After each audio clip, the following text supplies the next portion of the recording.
हरे कृष्णा। मैं नवनीत व्यास astro channel आप लोगों का फिर से एक बार स्वागत करता हूं। देखिए, आज जो मैं टॉपिक आप लोगों के साथ डिस्कस करूंगा, ये एक ऐसा टॉपिक है जिसे देखकर, जिसे सुनकर मेरी आत्मा जो है वो दुखी हो जाती है। आज हम बात करेंगे मैच मेकिंग के ऊपर और बात करेंगे कुंडली मिलान, ग्रह मैत्री, मांगलिक नॉन मांगलिक। मुझे पिछले तकरीबन 4-5 महीनों से कम 10,000 लोगों ने अप्रोच किया। वो young couples, I mean their age was between 23-24 to 33-34, मतलब this is the bracket. Specially people of the age of 26, 27, 28, they are at a point in a career जहाँ पर वो थोड़े बहुत सेल्फ डिपेंडेंट हो गए हैं और वो शादी करना चाहते हैं। They want to get married and suddenly they see कि उन दोनों में से एक मांगलिक है और एक नॉन मांगलिक है। पेरेंट्स ने जैसे ही कुंडली मिलाई, पेरेंट्स सेड नो। अब पेरेंट्स भी क्या करें? इस वीडियो के अंदर मैं आपको आज वो 12 स्टेप्स बताऊंगा जो आपको देखने हैं जब आप एक मैरिज को कंसीडर करेंगे। Whenever you consider a marriage, these 12 steps you have to take, be it मांगलिक, नॉन मांगलिक, दो मांगलिक लोगों की शादी हो रही है, दो नॉन मांगलिक लोगों की शादी हो रही है, एक मांगलिक एक नॉन मांगलिक की शादी हो रही है। I mean these principles will apply everywhere और आपको एंड तक ये वीडियो सुनने में लॉजिक क्लियर हो जाएगा। अब वो पेरेंट्स भी क्या करें? आज की डेट में प्रॉब्लम पता है क्या है? हर एक के घर में एक या दो बच्चे हैं, मैक्सिमम दो। तीन बच्चे बहुत कम घरों में हैं। सो दो बच्चों में भी या तो दो बेटियां हैं, दो बेटे हैं, या एक बेटा बेटी है। ऐसा ही कॉम्बिनेशन हो सकता है, राइट? अब उनको लगता है एक बेटी की शादी हो जाएगी, एक बहू घर में आ जाएगी बेटी बन के, राइट? और मेरा एक बेटा है या मेरी एक बेटी है, मैं ये सब चीज़ें एक्सेप्ट नहीं कर सकता हूँ, कर सकती हूँ एज ए पेरेंट कि मेरे बच्चे को कुछ हो जाए। इस पर्टिकुलर चीज़ का, इस सेंटेंस का कि मेरे बच्चे को कुछ हो जाए, इसका बहुत फ़ायदा उठाया गया ज्योतिष के अंदर। कैसे? अब सपोज कीजिए कि मैंने किसी को बता दिया कि आप मांगलिक और नॉन मांगलिक हैं और आपकी शादी नहीं हो सकती है। अब मुझे उनसे रेमेडी करवानी है, मुझे उनसे एक कलश के साथ उनका विवाह करवाना है, एक वृक्ष के साथ उनका विवाह करवाना है और फिर उनका अनुष्ठान करना है। उससे क्या होगा? I learn some money, right? किसी भी शास्त्र में ये सब चीज़ों का वर्णन नहीं है। I can give an open challenge, right? और जहाँ पर 36 गुण मिलते हों, 36 गुण, जैसे राजा राम के 36 गुण मिलते थे, आई एम सॉरी टू से, क्या मैरिड लाइफ थी उनकी। और 36 गुण तब मिलते हैं जब मांगलिक भी कवर हो जाए, भुकुट दोष भी कवर हो जाए, नाड़ी दोष भी कवर हो जाए, सारे दोष जो अष्टकूट गुणा मैचिंग होती है 8 डिफरेंट एस्पेक्ट्स पे। और वो जो 8 एस्पेक्ट्स हैं वो बात नहीं करूँगा, वो सिर्फ एक एस्पेक्ट है उन 8 एस्पेक्ट्स को मिला के। इसके अलावा 11 एस्पेक्ट और हैं जिनको देखने से आप ये डिसाइड कर सकते हैं कि ये मैरिज सक्सेसफुल होगी कि नहीं होगी। ये वीडियो उन पेरेंट्स के लिए है जो मांगलिक और नॉन मांगलिक को देखकर फर्स्ट स्टेप पे ही मैरिज को जो है कहीं ना कहीं ना कर देते हैं और बच्चों का जो मन है वो बिल्कुल टूट जाता है। This video is for those parents. अब देखिए, सबसे पहले तो आपने गुण मिला लिए। मान लीजिए गुण मिले 12, 15, 36 में से। प्लीज डू नॉट से नो टू द मैरिज। पहला एस्पेक्ट ये है, क्योंकि लाइक चार्जेस जो है वो रिपेल करते हैं, अनलाइक चार्जेस अट्रैक्ट करते हैं। ये साइंटिफिक थ्योरी है। और अगर कहीं ना कहीं आपने ये सोचकर एक मैरिज को छोड़ दिया कि गुण कम मिलते थे, सेम गुण नहीं थे, इट्स अ बिगेस्ट मिस्टेक। मैंने अपनी लाइफ में ऐसी मैरिजेस देखी हैं जिनमें केवल 4 गुण, 2 गुण, 8 गुण ऐसे गुण मिलते थे, and then still they have very happy married life, they have long life. अब सबसे बड़ा एक वहम ये डाला जाता है कि एक मांगलिक दूसरे मांगलिक से, नॉन मांगलिक से शादी करेगा तो उसकी मृत्यु हो जाएगी, दोनों में से एक की। आई स्वेयर ऑफ माई ज्योतिष, ऐसा कुछ नहीं होता है, ऐसा कुछ भी नहीं होता है। देखिए, मृत्यु के 3 योग होते हैं कुंडली में, या तो किसी की लघु आयु होगी, या किसी की मध्य आयु होगी, या किसी की अल्प आयु होगी, या किसी की दीर्घ आयु होगी। यानी कि अल्प आयु, मध्य आयु या दीर्घ आयु। अल्प आयु का मतलब है कि बालक अवस्था में मृत्यु हो जाना। मध्य आयु का मतलब है यंग एज में, 35-40 की एज में मृत्यु हो जाना। और दीर्घ आयु का मतलब है लंबी आयु, 70-75। अब ये जो पर्टिकुलर योग होते हैं वो कुंडली के अंदर दिख जाते हैं। इसको आप मांगलिक, नॉन मांगलिक के साथ या मैरिज के साथ नहीं जोड़ सकते हैं। कभी भी एक मांगलिक की नॉन मांगलिक से शादी होने पे कोई भी कॉम्बिनेशन ऐसा नहीं बनता है जिससे दोनों में से एक की डेथ हो जाए।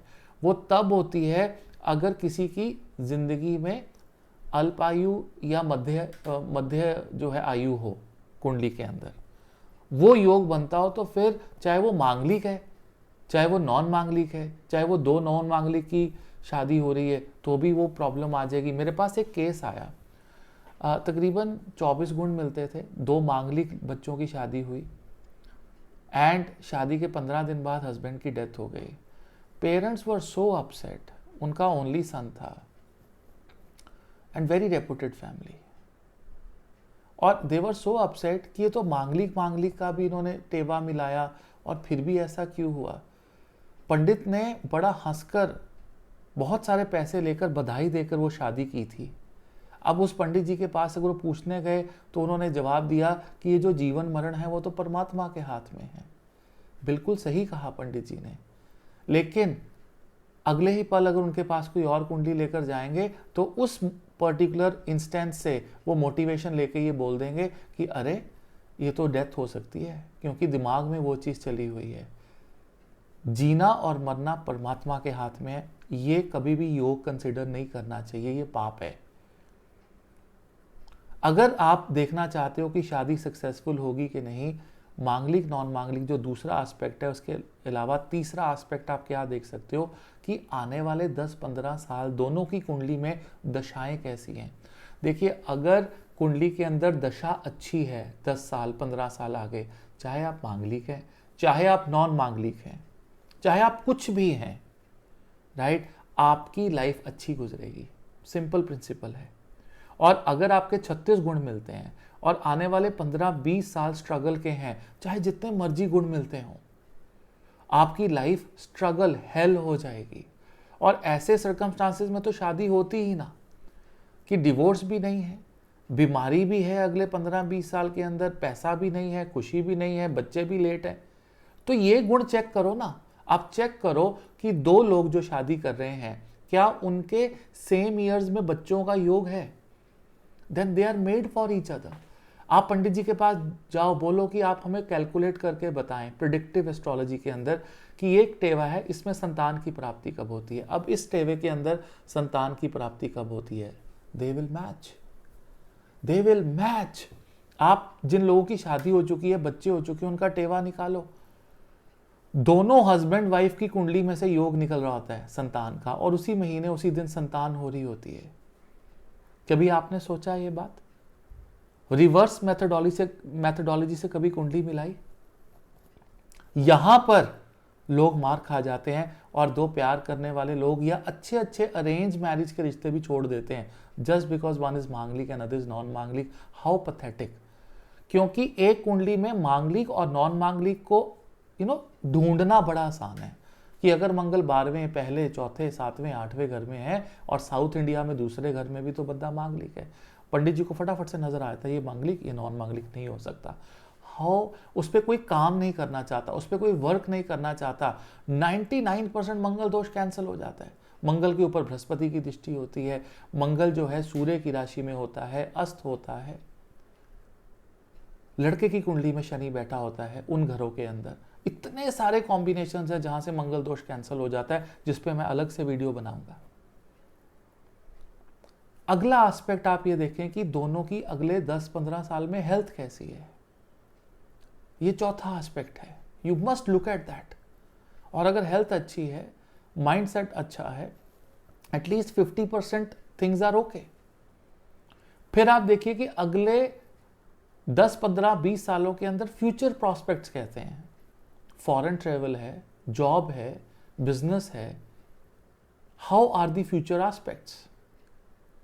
फिर आप ये एस्पेक्ट देखें कि इन लॉज कैसे रहेंगे। दोनों की कुंडली के अंदर 8वां घर कैसा है। 8वां घर इन लॉज को रिप्रेजेंट करता है। वहां पर ये देखिए कि इन लॉज की सिचुएशन कैसी है। अगला एस्पेक्ट ये देखिए कि इनके फिजिकल रिलेशनशिप्स में कंपैटिबिलिटी कैसी है, इनके बेड प्लेजर्स कैसे हैं, because these are all part of married life. क्या एक कुंडली इंपॉर्टेंट तो नहीं है? मांगलिक मांगलिक तो देख लिया आपने। क्या कहीं पे हार्मोनल प्रॉब्लम्स तो नहीं है? दो अगर उसमें 36 गुण भी मिलते हैं, still there will be problems. कहीं कैरेक्टर में तो प्रॉब्लम नहीं है कि बड़े जोर शोर से एक लव मैरिज की, घर वालों से लड़के, और पता लगे कि शादी के 4-5 साल बाद एक एक्स्ट्रा मैरिटल अफेयर लड़की चला रही है या एक्स्ट्रा मैरिटल अफेयर लड़का चला रहा है। शुक्र राहु की युति तो नहीं है, शुक्र मंगल तो इकट्ठे नहीं है, शुक्र पे मंगल का प्रभाव तो नहीं है, मंगल पे शुक्र का प्रभाव तो नहीं है। इतने सारी चीजें हैं जहां से कैरेक्टर का पता लग जाता है। ये चीजें देखने वाली हैं। और अगर ये चीजें अच्छी हैं तो मांगलिक नॉन मांगलिक जो है वो मैटर ही नहीं करता है। आप ये देखिए कि दूसरा भाव कैसा है, वाणी कैसी है, बंदे के टेस्ट बड्स कैसे हैं, वो कितना खर्चीला है, कितना बुद्धिमान है। जो बीच के 4 खाने होते हैं ना कुंडली के अंदर, जिनको केंद्र कहा जाता है, पहला खाना बुद्धि का होता है, द फर्स्ट हाउस। दूसरा, तीसरा, चौथा आया फिर केंद्र का। जो चौथा खाना है वो शुद्धि का होता है। शुद्धि मीन्स क्लियर हार्ट, कि उस इंसान का हार्ट क्लियर है कि नहीं है। The only way to success in life is to have a clear heart. See that. 7th house वृद्धि का होता है। जब पत्नी आती है घर में तो वृद्धि होती है, घर में बच्चे आते हैं, फैमिली आगे बढ़ती है। 7th हाउस देखिए।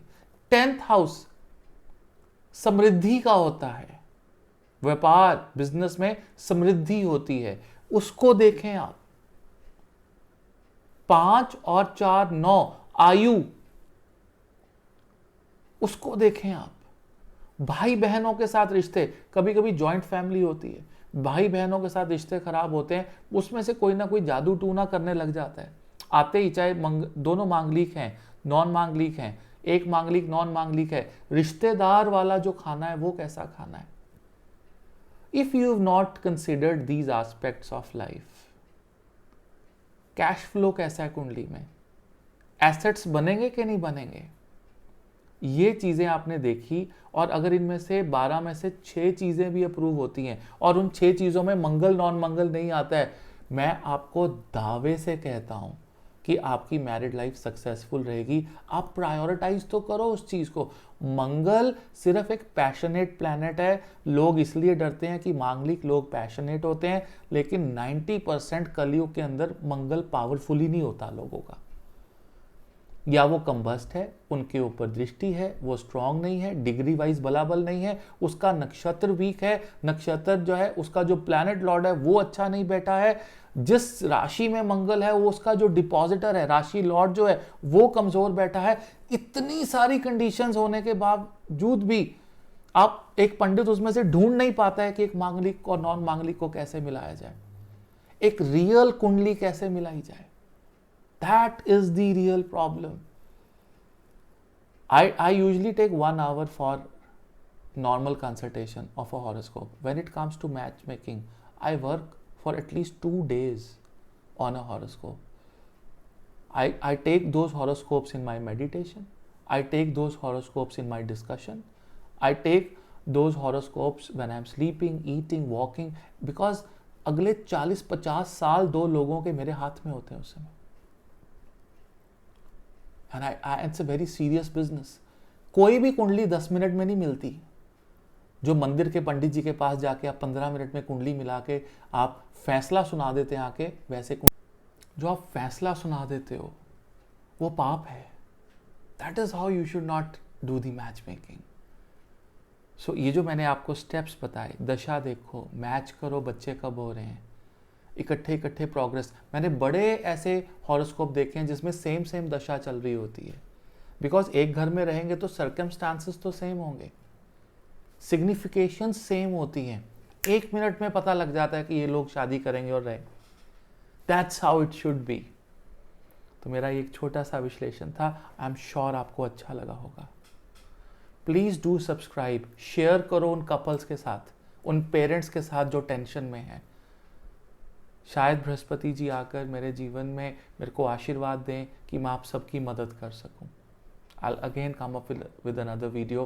Till then, Hare Krishna.